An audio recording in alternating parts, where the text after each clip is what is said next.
ప్రభునామానికి మహిమ కలుగును గాక. యేసుక్రీస్తు ప్రభు గురించి విన్నప్పుడు నీ జీవితం మారిపోతుంది.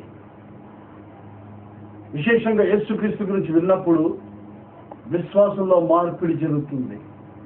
విశ్వాసం మారిపోతుంది. మార్పు అనేది విశ్వాసంలోనే జరుగుతుంది. యేసుక్రీస్తు గురించి విన్నప్పుడు ప్రభునామానికి మహిమ కలుగును గాక. ఆ యేసు 2000 సంవత్సరాల క్రితం లోకంలో ఉన్నప్పుడు అనేక అద్భుతకరం చేశాడు. ఆయన పరలోకం నుంచి వచ్చినటువంటి దేవుడు. ఆయన ఏదో అకస్మాత్తుగా ఈ భూమి పైన పుట్టి ఏదో కొన్ని శక్తులు సంపాదించుకుని దేవుడు అయిపోలేదు. కానీ ఆయన ఆది నుంచి ఉన్నవాడు. పరలోకం నుంచి ఈ భూలోకంలోకి ఒక ఉద్దేశంతో ఆయన వచ్చాడు.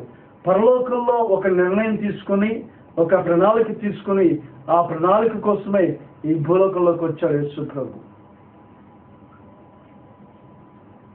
అదేంటంటే మానవాళి పాపాల కోసం, స్వస్థత కోసం, ఆశీర్వాదం కోసం శిలువపై రక్తం చిందించి మరణించి తిరిగి లేవాలని సంకల్పంతోనే యేసు ప్రభు పరలోకం నుంచి లోకంలోకి వచ్చాడు.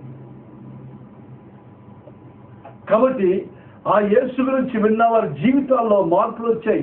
యేసుక్రీస్తు ప్రభు ఇజ్రాయెల్ దేశంలో యెరూషలేములో ఉన్నప్పుడు ఆయన గురించి విన్న వారంతా విశ్వాసం పెంచుకొని ఆ విశ్వాసంతో అద్భుతకార్యాలు పొందుకున్నారు. బైబిల్లో ఒక సహోదరు ఉంది. యేసుక్రీస్తు ఈ లోకంలో ఉన్నప్పుడు ఆ సహోదరి జీవితంలో ప్రభు ఎటువంటి కార్యం చేసాడో తెలుసుకుందాం మనం.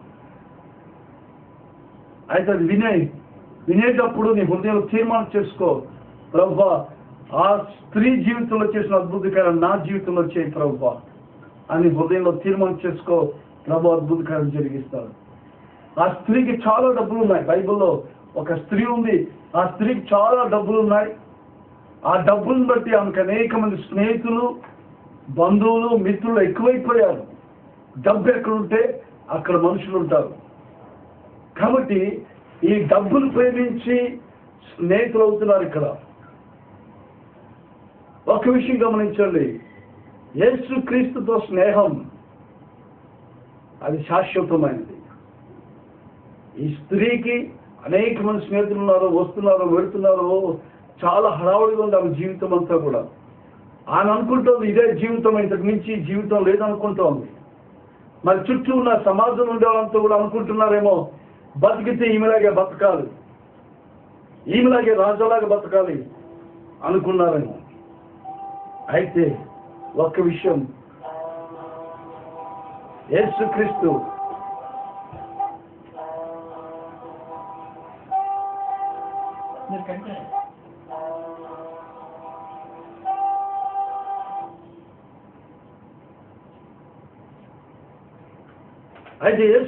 ప్రభుతో స్నేహం అనేది శాశ్వతమైనది. ఆయనతో స్నేహము ఆశీర్వాదం తీసుకోవాల్సిన సంగతి మర్చిపోవద్దు. కాబట్టి దేవుని యొక్క సన్నిధిలో నీవు యేసుక్రీస్తుతో స్నేహం చేయాలని ఆశ కలిగి ఉండాలి. ఈ స్త్రీకి అనేక మంది స్నేహితులు ఉన్నారు, చాలా డబ్బు ఉంది, విచ్చలుడిగా ఖర్చు పెడుతుంది డబ్బులు. అయితే ఒక విషయం ఆమెకు తెలియదు, ఆమె జీవితంలో ఒక భయంకరమైన సంఘటన జరగబోతోంది. భవిష్యత్తు ఎలా ఉంటుందో ఆమెకు తెలియదు. కానీ ప్రస్తుతాన్ని ఆనందిస్తోంది. ఆమె వర్తమానాన్ని ఆనందిస్తోంది. గతాన్ని మరిచిపోయి వర్తమానం ఆనందిస్తోంది. భవిష్యత్తులో సాతాను యొక్క ప్రణాళిక, సాతాను యొక్క దాడుల గురించి ఆమెకు తెలియదు. అసలు ఆమె అనుకుంటుంది నేను చనిపోయినంత వరకు ఇలాగే ఉంటాను, నా జీవితం ఇలాగే ఉంటుంది అనుకుంటోంది. చాలా మంది జీవితాలు డబ్బు సంపాదించి డబ్బు మీద విశ్వాసం ఉంచి ఇంకా భవిష్యత్తులో నాకు ఏ కొదువ ఉండదు, నాకేమీ జరగదు అనుకున్న వాళ్ళు జైలు పాలైన వాళ్ళు చాలా మంది ఉన్నారు. ఈ కాలంలో తిండి లేకుండా అలమటించే వాళ్ళు చాలా మంది ఉన్నారు. కాబట్టి ఈ స్త్రీ అనుకుంది నాకు భవిష్యత్తులో ఎటువంటి సమస్య రాదు, ఎటువంటి తొందర రాదు అనుకుందేమో. ఆమె ఆనందిస్తుంది ఆ జీవితాన్ని. అయితే ఆమె ఆనంద జీవితంలోకి సాతాను ప్రవేశించాడు. ఆమెకు తెలియదు ఆ విషయం. సాతాను నా జీవితంలో ప్రవేశించి నా జీవితాన్ని పాల్చని వాడు ప్రణాళిక కలిగి ఉన్నాడు. ఆ స్త్రీకి తెలియదు. కానీ ఆ స్త్రీ అయితే డబ్బే దేవుడు అనుకొని, డబ్బే సర్వస్వం అనుకొని ఆమె ఆనందిస్తోంది స్నేహితులతో, బంధువులతో, అందరితోనూ. అయితే అకస్మాత్తుగా ఆమె జీవితంలోకి అనారోగ్యం వచ్చింది, వ్యాధి వచ్చింది. ఆ వ్యాధిని బట్టి ఆమె అనుకుంది, నా దగ్గర డబ్బులు ఉన్నాయి, ఆ డబ్బులు ఖర్చు పెట్టుకుంటాను, ఆ డబ్బులు వెచ్చించి నేను మందులు కొంటాను, డాక్టర్లు కొంటాను, నేను స్పెషలిస్ట్ డాక్టర్ దగ్గరికి వెళ్ళి నా అనారోగ్యాన్ని నేను దూరం చేసుకుంటాను, నాకేమీ సమస్య లేదు అనుకుంది. ఆమె డాక్టర్ దగ్గరికి వెళ్ళింది, డబ్బులు ఖర్చు పెట్టింది, మందులు తీసుకుంది. డాక్టర్ తర్వాత డాక్టర్ ఇలా జరుగుతోంది. ఆమెకి డబ్బంతా వ్యయం చేసుకుంటోంది. ఆమె డబ్బంతా కరిగిపోతుంది, కానీ ఆరోగ్యం మాత్రం రావడం లేదు. డబ్బుతో పాటు ఆమె శరీరం కూడా కరిగిపోతోంది. డబ్బుతో పాటు ఆమె శరీరం కూడా క్షీణించిపోతోంది. ఏమాత్రం ప్రయోజనం లేదు. 12 సంవత్సరాలు ఆమె తనకున్న డబ్బంతా ఖర్చు పెట్టింది. బైబిల్ గ్రంథంలో చూస్తున్నాం. మార్కు సువార్త 5వ అధ్యాయం చూసినట్లయితే అక్కడ రాయబడింది, 25వ వచనం నుంచి రాయబడింది, 12 ఏళ్ల నుంచి రక్తస్రావ రోగం కల స్త్రీ ఉండిన వాక్కులో చూస్తున్నాం. ఆ స్త్రీ రక్తస్రావంతో బాధపడుతోంది. ఆమె డబ్బంతా వెచ్చించింది. అయితే ఏ మాత్రం ప్రయోజనం లేక మరింత సంకటపడిన వాక్కులో చూస్తున్నాం. ఆమె జీవితంలో ఏ మందు పనిచేయలేదు, ఏ డాక్టర్ పనిచేయలేదు. అయితే ఒక విషయం గమనించండి, ఆమె అనుకుంది మొట్టమొదటిగా, నా దగ్గర డబ్బు ఉంది, ఆ డబ్బుతో నేను డాక్టర్ని కొనుక్కుంటాను, మందులు కొనుక్కుంటాను, నాకు సమాధానం వస్తుంది, ఆరోగ్యం వస్తుంది అనుకుంది. అంటే ఆమె విశ్వాసం డబ్బు మీద ఉంది. మొట్టమొదటిగా డబ్బుల మీద విశ్వాసం పెట్టుకుంది. రెండోదిగా అనుకుంది, నాకు మందులు బాగు చేస్తాయని మందుల మీద విశ్వాసం పెట్టుకుంది. ఆ మందులు కూడా పనిచేయలేదు. డాక్టర్ల మీద విశ్వాసం పెట్టుకుంది. ఆ దేశంలో ఒక డాక్టర్ ఉన్నాడు, ఈ దేశంలో పలానా డాక్టర్ ఉన్నాడు, రకరకాల డాక్టర్ల దగ్గరికి వెళ్ళింది. అంటే ఆమె విశ్వాసం డబ్బు మీద ఉంది, మందుల మీద ఉంది, తర్వాత డాక్టర్ మీద ఉంది, కానీ దేవుని దగ్గర మాత్రం లేదు. అసలు దేవుడు అంటే తెలుసో తెలియదో మనకైతే తెలియదు, కానీ ఆమె దేవుడి గురించి అనుకోలేదు. అసలు డబ్బంతా ఏం చేసింది, డాక్టర్ దగ్గరికి వెళ్ళింది, మందులు తీసుకుంది, మరింత సంకటపడిన వాక్కులో చూస్తున్నాం. అయితే ఆమె రోగము బాగోలేదు కదా, ఇంకా ఎక్కువైపోయింది. ఆమె ఆఖరిగా మంచం మీద పడిపోయింది. ఎప్పుడైతే మంచం మీద పడిందో, లేవలేని పరిస్థితి, నడవలేని పరిస్థితి, తన ఫలితం చేసుకున్న పరిస్థితులు ఉందో, ఒక్కొక్కరు దూరం కావడం మొదలుపెట్టారు. ఏ స్నేహితులైతే ప్రేమించారో, ఏ మిత్రులు బంధువులు అయితే ప్రేమించారో, వారు ఒక్కొక్కరు దూరం కావడం మొదలుపెట్టారు. అందరూ దూరంగా వెళ్ళిపోయారు. ఆఖరికి భర్త కూడా ఆమెను విడిచిపెట్టేసి, పిల్లలు కూడా ఆమెను విడిచిపెట్టేసి ఏకాకిని చేసేస్తారు. ఆమె ఒంటరిగా ఉండి ఏకాకిగా మంచం మీద పడిపోయి ఏడుస్తోంది.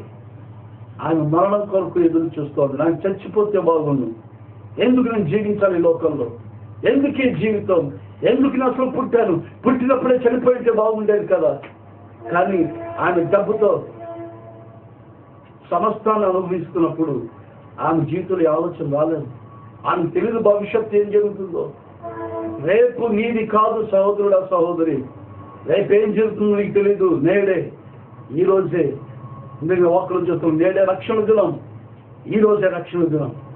కాబట్టి ఈ స్త్రీకి తెలీదు భవిష్యత్తు ఏం జరుగుతుందో, కానీ జరగాల్సిందంతా జరిగిపోయింది. ఏం జరుగుతుందో తెలియని పరిస్థితుల్లో, ఏం జరగకూడదో అంతా జరిగిపోయింది. ఆ స్త్రీ ఒంటరిగా ఉండి మంచం మీద ఏడుస్తోంది. నేను ఎందుకు బతుకున్నాను, నేను పుట్టినప్పుడు చనిపోయింటే బాగుంటున్నాను. మరి దేవుని కూడా నిందించిందేమో, ఎందుకు దేవా నాకు ఈ రోగం ఇచ్చావు, ఎందుకు నాకు సమస్యలు ఇచ్చావు అని ప్రభువుని నిందించిందేమో. అయితే ఆ స్త్రీ మొత్తానికి మంచం మీద పడుకుని మరణం కొరకు ఎదురు చూస్తోంది. అంటే ఆమె విశ్వాసం 4 రకాలైనటువంటి విశ్వాసం చూడాలి. మొట్టమొదటిగా విశ్వాసం డబ్బు మీద ఉంది, ఆ డబ్బు పనిచేయలేదు. రెండవదిగా మందులపై విశ్వాసం పెట్టింది, మందులు పనిచేయలేదు. డాక్టర్ మీద విశ్వాసం పెట్టింది, డాక్టర్లు పనిచేయలేదు. ఆఖరిగా విశ్వాసం మరణం మీద పెట్టింది. మరణం గురించి ఎదురు చూస్తోంది. మరణం ఎప్పుడు వస్తుందా అని, చనిపోతే బాగుండని. అటువంటి సమయంలో బైబిల్ గ్రంథంలో చూస్తున్నాం మనం. మార్కు సువార్త 5వ అధ్యాయం చూసినట్లయితే ఒక మాట రాయబడింది అక్కడ. అదేంటంటే, ఆ స్త్రీ యేసు గురించి విన్నట్టుగా దేవుని యొక్క వాక్కులో చూస్తున్నాం. మార్కు సువార్త 5వ అధ్యాయంలో చూసినట్లయితే 27వ వచనం, ఆమె యేసుని గురించి విని, ఎప్పుడైతే యేసు గురించి వినిందో ఆమెలో విశ్వాసం ప్రారంభమైంది. ఎప్పుడైతే యేసు గురించి వినిందో ఆమె విశ్వాసం చిగురించడం ప్రారంభించింది. ఎప్పుడైతే యేసు గురించి ఆమె వినిందో ఆమెలో జీవం ప్రవేశించింది. ఎప్పుడైతే యేసు గురించి వినిందో ఆమె విశ్వాసానికి జీవం పొందుకుంది. ఆ జీవం పొందుకున్న విశ్వాసంతో ఆమె మాట్లాడడం ప్రారంభించింది. Her faith became active. Her faith became life. ఎప్పుడైతే యేసు గురించి వినిందో ఆమె విశ్వాసానికి జీవం వచ్చింది. ఆమె విశ్వాసం పంచడం ప్రారంభించింది. కాబట్టి దేవుని సన్నిధిలో నీ విశ్వాసం పనిచేయాలంటే, నీ విశ్వాసం జీవం కలిగి ఉండాలంటే, నీ విశ్వాసం నిన్ను బాగు చేయాలంటే నీ విశ్వాసానికి ఒకటి అవసరం, యేసునామం. యేసునామము నీ విశ్వాసం రెండు కలిసినప్పుడు మహా అద్భుత కార్యాలు జరుగుతాయి. ఆమె యేసు గురించి వినింది. విన్న వెంటనే ఆమె విశ్వాసానికి జీవం వచ్చింది. ఆ జీవం గల విశ్వాసంతో మాట్లాడుతోందామె, నేను ఆయన వస్త్రములు మాత్రం ముట్టినా బాగుపడును అనుకొని 27 వచ్చిన వాళ్ళు బాక్స్ 5వ అధ్యాయంలో చూస్తున్నాం మనం. అక్కడ ఆయన వస్త్రాలు మాత్రం ముట్టినా చాలు అనుకొని ఆమె అనుకుంది. మొట్టమొదటి యేసు గురించి వినింది. విన్న తర్వాత విశ్వాసంతో మాట్లాడడం మొదలుపెట్టింది. ఆయన వస్త్రపు చెంగు ముడితే చాలు నేను బాగుపడతాను అనుకుంది. యేసు నా దగ్గర రావాల్సిన అవసరం లేదు, నేనే యేసు దగ్గరికి వెళ్తాను. ఎలా పెడుతుంది? 12 సంవత్సరాలు రక్తస్రావాలతో బాధపడుతున్న ఈ స్త్రీ భయంకరమైన నీరసము, శక్తి లేనటువంటి పరిస్థితి, బలహీనమైపోయింది. ఎవరు సహాయం చేసేవాళ్ళు లేరు. ఆమె శరీరం అంతా కంపు కొడుతోంది. ఎవరు ఆమె దగ్గరనే ఇవ్వడం లేదు. కరం తీర్మానం చేసుకుంది, ఆయన వస్త్రపు చెంగు ముడితే చాలు నేను బాగుపడతానని మాట్లాడింది. ఆమె ఏం విశ్వసించావు నీ హృదయంలో దాన్ని మాట్లాడ ప్రారంభించు. పౌలు భక్తులు సెలవిస్తున్నారు. కొరింథీయులకు రాసిన 2వ పత్రిక 4వ అధ్యాయం 13వ వచనంలో పౌలు అంటున్నాడు, విశ్వసించి తిని కనుక మాట్లాడి తిని. ఏం విశ్వసించాలి హృదయంలో దాన్ని మాట్లాడడం ప్రారంభించు. ఈమె యేసు గురించి విని విశ్వసించి నోటితో మాట్లాడడం మొదలుపెట్టింది. నేను ఆయన వస్త్రపు చెంగు ముట్టిన చాలు బాగుపడతాను అనుకుని ఆమె నెమ్మదిగా మంచం పైన నుంచి దిగింది కిందకి. అయితే దిగింది కానీ నడవలేని పరిస్థితిలో నెమ్మదిగా ఆ నేలపైన పాక్కుంటూ ప్రభు దగ్గరికి వెళ్ళడానికి ప్రయత్నం చేస్తోంది. అటువంటి సమయంలో యేసు ప్రభు చుట్టూ అనేక మంది మోగి ఉన్నారు. వాళ్ళంతా స్త్రీని చూసి అసహించుకుంటున్నారు. శాపగ్రస్తురాలా అని చూడుతున్నారు. ఏ పాపం చేస్తావో ఈ శాపం పొందుకున్నావు అని మాట్లాడడం ప్రారంభించారు. కాబట్టి ఆ స్త్రీని వాళ్ళు నిందించడం మొదలుపెట్టారు. అయితే ఆ స్త్రీ అవన్నీ పట్టించుకోకుండా ఒకే ఒక ఆలోచన, ఒకే ఒక గురి ఆ స్త్రీకి ఏంటంటే యేసు ప్రభు నేను ముట్టాలి, యేసు ప్రభు తాకాలి. అంత ఆమె గురి ఒక్కటే. ప్రభు నామానికి మహిమ కలుగును గాక. అవమానాన్ని నిర్లక్ష్యం చేసింది, నిందులని నిర్లక్ష్యం చేసింది, ఎవరిని పట్టించుకోవడం లేదు. నా గురి ఒక్కటే, నేను నా యేసు వస్త్రపు చెంగు ముట్టాలంటే నేను బాగుపడతాను ఆ టైంలో. హల్లెలూయా. ప్రభు నామానికి మహిమ కలుగును గాక. ఈ విశ్వాసం గొప్పదింది. ఈ విశ్వాసం ప్రభు చూశాడు. ఈమె విశ్వాసం ప్రభు కనుగొన్నాడు. ఆమె నెమ్మదిగా పాక్కుంటూ వెళ్ళి యేసు వస్త్రపు చెంగు ముట్టాను. వాక్యంలో చూసిన 29వ వచనంలో వెంటనే ఆమె రక్తధార కట్టాను. వెంటనే the moment she touched the garment of Jesus, immediately she got healed. ఆమె యేసు ప్రభు వస్త్రపు చెంగు ముట్టిన వెంటనే ఆమె రక్తధార కట్టిన వాక్కులో చూస్తున్న ప్రియ సహోదరి. హల్లెలూయా. ప్రభు నామానికి మహిమ కలుగును గాక. ఆమె యేసు వస్త్రపు చెంగు ముట్టింది. ఆమె స్వస్థత కలిగింది. ఈరోజు కూడా ప్రభు ఇటువంటి కార్యాలు చేస్తున్నారు. నూనె రాసి ప్రార్థన చేసినప్పుడు అద్భుత కార్యాలు జరుగుతున్నాయి. కర్చీపులకు ప్రార్థన చేసి ఇచ్చినప్పుడు ఆ కర్చీపులు రోగులకు వేసినప్పుడు వారు స్వస్థ పొందుకుంటున్నారు. ఇటువంటి కార్యాలు జరుగుతున్నాయి. ఈరోజు కూడా ప్రభు చేస్తున్నారు. అయితే నీ విశ్వాసము యేసు మీద ఉంచాలి. యేసు లేకుండా దీని మీద విశ్వాసం ఉంచినా అది వ్యర్థమే అని ఈరోజు మీకు మనవి చేస్తున్నాను. యేసు యొక్క విశ్వాసం, యేసు నామములో విశ్వాసం, ఇది నీకు అవసరమైంది. కాబట్టి ఈ స్త్రీ యేసునందు విశ్వాసం ఉంచింది. యేసు గురించి విని యేసునందు విశ్వాసం ఉంచి ఆమె పాక్కుంటూ నెమ్మదిగా ప్రభు దగ్గరికి వెళ్ళి ప్రభు వస్త్రం చెంగు ముట్టింది. ఆమెకు అద్భుత కార్యం జరిగింది. ఆమె లేచి నిలబడింది. రక్తస్రావము ఆగిపోయింది అక్కడికక్కడే. అప్పుడు ప్రభు అంటున్నాడు, ఎవరో నన్ను ముట్టారు. అనేక మంది జనాలు ఉన్నారు, ఎవరో నన్ను ముట్టారు, ఎవరో నన్ను ముట్టారు అంటున్నాడు. ఎవరు ముట్టారు? అంతమంది జనాలు ఎవరు ముట్టింటారు? ఎవరో నన్ను ముట్టారు అంటున్నాడు ప్రభు. ఈ రోజు కూడా ప్రభు ఇటువంటి కార్యాలు చేస్తున్నాడు. వేల మంది, లక్షల మంది జనాలు వస్తున్నప్పుడు మీటింగ్స్కి దేవుడు పిలుస్తున్నారు పేర్లు పెట్టి. కొంతమంది చెప్తున్నాడు, ఎవరో ఇక్కడ ఉన్నారు, కడుపు నొప్పితో బాధపడుతున్నారు, ముందుకు రండి. ఈ రోజు కూడా జరుగుతున్నటువంటి కార్యాలు పరిశుద్ధాత్మ వరం ఇది. కాబట్టి ఇక్కడ యేసుక్రీస్తు ప్రభు ఎవరో నన్ను ముట్టారు, ముందుకు రా అటు తిరిగి చూస్తుంటే ఎవరు రాలేదు ముందుకి. ఆ తర్వాత మళ్ళీ గుచ్చి అడిగినప్పుడు ఆ స్త్రీ అనుకుంది, ఇక నేను దాగి ఉండలేదని. ఆమె ప్రభు పాదాల మీద పడిపోయి ఆమె జరిగిందంతా చెప్పుకుంది. వాక్కులో చూస్తున్నాం, దేవుని యొక్క వాక్కులో చూస్తున్నాం 33వ వచనంలో. అప్పుడు ఆ స్త్రీ తనకు జరిగి భయపోయి వణుకుచి వచ్చి ఆయన ఎదుట సాగిలపడి తన సంగతి అంతయు ఆయనతో చెప్పారు. ఆమె సంగతంతో చెప్పుకుంది. ఆమె హృదయాన్ని తెరిచి ఆమె జీవితానికి ఏం జరిగిందో ఆమె అంతా చెప్పుకుంది. ఏ విధంగా ఆమె జీవితాన్ని అనుభవించింది డబ్బు ఉన్నప్పుడు, అయితే ఏ విధంగా వ్యాధి వచ్చింది తర్వాత అందరూ ఏకాకిగా ఎలా చేసేసారు ఆమె ప్రభుకు చెప్పుకుంది. ఆమె తన హృదయాన్ని ప్రభుకు తెరిచింది. ప్రభు నామమునకు మహిమ కలుగును గాక. ఎప్పుడైతే ఆమె తన హృదయాన్ని ప్రభుకు తెరిచిందో ప్రభు మాట్లాడడం ప్రారంభించాడు. కుమారి అన్నాడు ప్రభు. ఎప్పుడైతే ప్రభుకి నీ సంగతంతో చెప్పుకుంటావో ప్రభు కుమార్తెగా మార్చబడతావు, కుమారుడిగా నువ్వు చేయబడతావు. ప్రభు అన్నాడు, కుమారి నీ విశ్వాసము నిన్ను స్వస్థపరచను. నీ విశ్వాసము. ఇక్కడ యేసు ప్రభు అంటున్నాడు, ఓ స్త్రీ నీ విశ్వాసము నీ స్వస్థపరచను. ఏంటి మీ విశ్వాసం? ఎక్కడి నుంచి వచ్చింది విశ్వాసం? ప్రభు నీ విశ్వాసం అన్నాడు. ప్రభు ఈ విధంగా అనలేదు, ఎందుకంటే నా విశ్వాసం నీకు ఇచ్చాను కాబట్టి నువ్వు బాగుపడ్డావు అని ప్రభు అనడం లేదు. అయితే ప్రభు ఒకే ఒక మాట అంటున్నాడు, నీ విశ్వాసము నేను బాగు చేసింది. హల్లెలూయ. ఏంటి విశ్వాసం అంటే, ఆమె తల్లి గర్భంలో ఉన్నప్పుడే దేవుడు ఆమె హృదయంలో విశ్వాసాన్ని రాశాడు. ఆమె హృదయంలో ఆమె జీవితంలో విశ్వాసం రాసేశాడు. విశ్వాసంతోనే బయటకు వచ్చింది, విశ్వాసంతోనే పెరిగింది.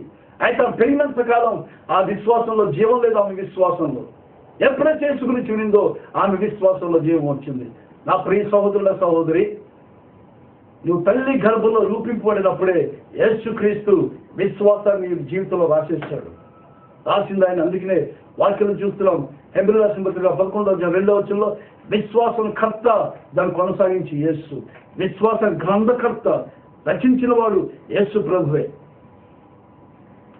కాబట్టి ఆ యేసు విశ్వాసం రచించాడు ఆమె జీవితంలో. ఆమెకి విశ్వాసం ఇచ్చింది ప్రభువే. ఎప్పుడది? ఆమె తల్లి గర్భంలో పడినప్పుడు. అదే ఆమె విశ్వాసం. అందుకనే ప్రభు అంటున్నాడు, నీ విశ్వాసము నిన్ను బాగు చేసింది. నీ జీవితంలో ఈరోజు అద్భుత కార్యం కోరుకుంటున్నట్లయితే నీ విశ్వాసము యేసుకు అవసరం. నీ విశ్వాసము యేసు ప్రభుకు చాలా అవసరమైంది. నీ విశ్వాసం ద్వారా యేసుక్రీస్తు ప్రభు అద్భుత కార్యాలు చేస్తాడు నీ జీవితంలో. ఈ స్త్రీ రక్తదాన కట్టినట్టుగా చూస్తున్నాడు. అది ఆమె విశ్వాసం. అది ఆమె విశ్వాసంతో ప్రభు దగ్గరికి వచ్చింది. ప్రభు యొక్క వస్త్రం చిగుముట్టింది, బాగుపడింది. హల్లెలూయా. ఎంత అద్భుత కార్యం చూడండి. 12 సంవత్సరాలుగా ఏ డాక్టరు బాగు చేయలేనటువంటి రోగం ఇది. ఎంత డబ్బు ఖర్చు పెట్టుకున్నా బాగు కాని రోగం. ఆ స్త్రీకి కంప్లీట్ పరిపూర్ణమైన స్వస్థత వచ్చింది. అయితే ఆమె జీవితంలో విశ్వాసం ఏ విధంగా పరిణామం చెందుతుంది చూడండి. మొట్టమొదటిగా ఆమె విశ్వాసం డబ్బు మీద ఉంది. రెండవదిగా ఆమె విశ్వాసం మందుల పైన ఉండేది. మూడవదిగా ఆమె విశ్వాసం డాక్టర్ల పైన ఉండేది. నాలుగవదిగా ఆమె విశ్వాసము మరణం పైన ఉండేది. అయితే ఎప్పుడైతే ఆమె విశ్వాసాన్ని యేసు వైపుకు మరణించిందో ఆ విశ్వాసం అద్భుతకరంగా జరిగించింది. నువ్వు దేని మీదైనా విశ్వాసం ఉంచవచ్చు, కానీ ఆఖరిగా నీకు కావాల్సింది యేసుక్రీస్తు నామములో విశ్వాసమే. ఎప్పుడైతే ఇది జరిగిందో నీ జీవితం మార్చబడుతుంది, నీకు హృదయంలో సంతోషం వస్తుంది. అందుకనే వాక్యంలో చూస్తున్నాం, ఈ భూమి కింద ఏ నామంలోనూ రక్షణ కలదు కానీ కేవలం యేసుక్రీస్తు నామంలోనే. ఎందుకు ఈ రక్షణ అంటే, నరకం తప్పించబడి పరలోకంలోకి వెళ్ళడానికి. అందుకని యేసునామం అవసరం. ఏదో యేసునామం ఏదో మతాల కోసం కాదు ఇది, లేకపోతే ఏదో స్వస్థతల కోసమో ఏదో బెనిఫిట్స్ ప్రయోజనం పొందడానికి కాదు యేసు యొక్క నామాన్ని విశ్వసించడం. ఎందుకంటే నిత్య జీవాన్ని చేపట్టడానికే యేసుక్రీస్తు నామం అవసరం. అందుకని యేసుక్రీస్తు నామం విశ్వాసం ఉంచాలి. ఎవరైతే యేసునందు విశ్వాసం ఉంచుతారో వారు నశింపగా నిత్య జీవం పొందుదురని వాక్కులో చూస్తున్నాం. ఎవరైతే యేసునందు నమ్మకం ఉంచుతారో వాళ్ళు మరణించడం తిరిగి లేస్తారు. ఇదే నిత్య జీవం, ఇది నిత్యానందం, నిత్య జీవితం యేసుక్రీస్తుతోటి. లేదంటే భయంకరమైన నరకం. నువ్వు అనొచ్చు, నువ్వు చూసావా నరకము, నువ్వు చూసావా పరలోకముని. ఒక్క విషయాన్ని చెప్పాలని ఆశపడుతున్న ప్రియ సోదరుడా, నరకము ఉంది, అది సత్యం. యేసు లేకుండా మరణించినట్లయితే నరకం తప్పదు. కానీ నువ్వు అనొచ్చు, నాకు అవసరం లేదు యేసు అనుకున్నట్లయితే నరకంలోకి వెళ్ళిన తర్వాత తెలుస్తుంది నరకం ఉంది అని. అది భయంకరమైన పరిస్థితి ప్రియ సోదరుడా. అందుకు నేను చెప్తున్నాను, ఈ స్త్రీకి రేపు ఏం జరుగుతుందో తెలియని పరిస్థితిలో ఉంది, భవిష్యత్తు ఏం జరుగుతుందో తెలియని పరిస్థితిలో ఉన్నటువంటి ఈ స్త్రీకి అకస్మాత్తుగా భయంకరమైనటువంటి సంఘటనలు జరిగి అనారోగ్యం వచ్చి ఆమె జీవితము ఆఖరికి నరకానికి వెళ్లే పరిస్థితుల్లో యేసునందు విశ్వాసం ఉంచి అద్భుత కార్యం పొందుకుంది. హల్లెలూయా. ఆమె శరీరం స్వస్థతే కాదు, ఆమె నిత్య జీవం కూడా పొందుకుంది. ఆమె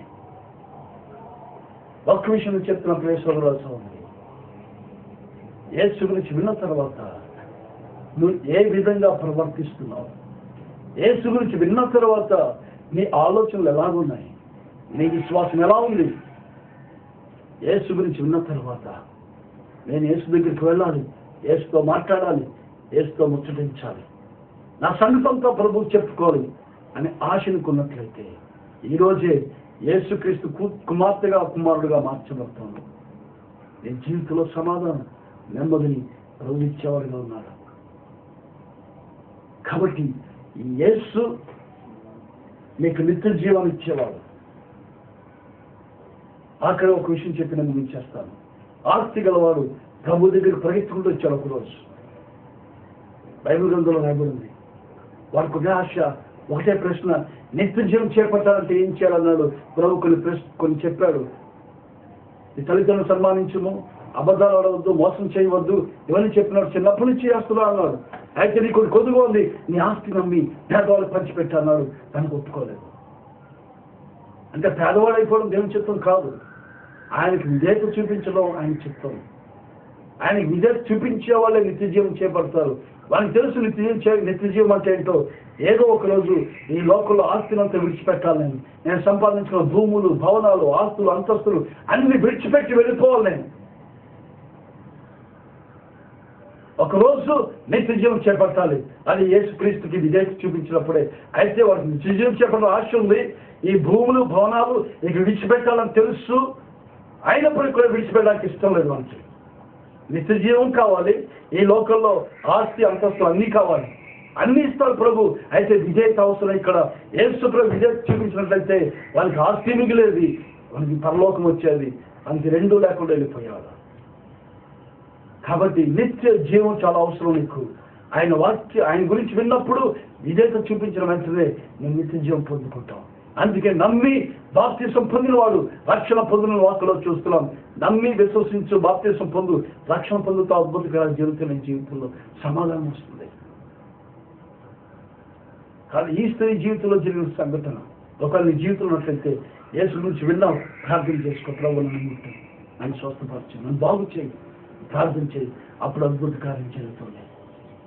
ఈ స్త్రీ జీవితంలో జరిగిన అద్భుత కార్యం నీ జీవితంలో జరుగుతుంది, నా జీవితంలో జరిగింది. బ్రాహ్మణ కుటుంబంలో పుట్టి పెరిగి నాకు ప్రభు గురించి విని విశ్వసించి విధేయత చూపించినప్పుడు నాకు అద్భుత కార్యం జరిగి నా జీవితం మార్చబడింది, నా పాపాలు క్షమించబడ్డాయి, నిత్య జీవం చేపట్టాను నేను.